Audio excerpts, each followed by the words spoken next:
បាទបងប្អូននេះខ្ញុំសូមជូនផ្ទាំងទស្សនីយភាពទាក់ទងនឹងការផលិតទុរេនរបស់ពុកម៉ែបងប្អូនយើងជាកសិករដែលគាត់ផលិតតាមបែបធម្មជាតិបាទមិនប្រើបច្ចេកទេសមិនបានរៀបចំវាឲ្យបានត្រឹមត្រូវ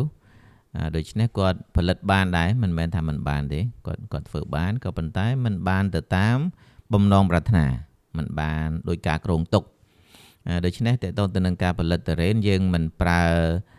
គីមីអីឲ្យលើសលប់ទេក៏ប៉ុន្តែការរៀបចំត្រូវតែមានបាទជាពិសេសគឺវគ្គផលិតផ្លែផលិតផ្កាតែម្ដងអញ្ចឹងការប្រើប្រាស់ជីថ្នាំបច្ចេកទេសវិធីសាស្ត្រផ្សេងៗហ្នឹងគឺត្រូវតែមាននៅក្នុងដំណាក់កាលពេលដែលទុរេនត្រូវរៀបចំផ្លែផ្កាបាទអញ្ចឹងសម្រាប់ពុកម៉ែបងប្អូនដែលចង់ធ្វើទុរេនឲ្យបានផលទៅតាមការគ្រោងទុកបើទោះជាមិនបាន 100% ក៏ត្រឹម 80% ដែរគឺថាអាចទៅជែកពិភាក្សាបានតាមរយៈលេខទូរស័ព្ទ015 067 077 98 20 90 98 បាទឬក៏តាមរយៈAMC Agriculture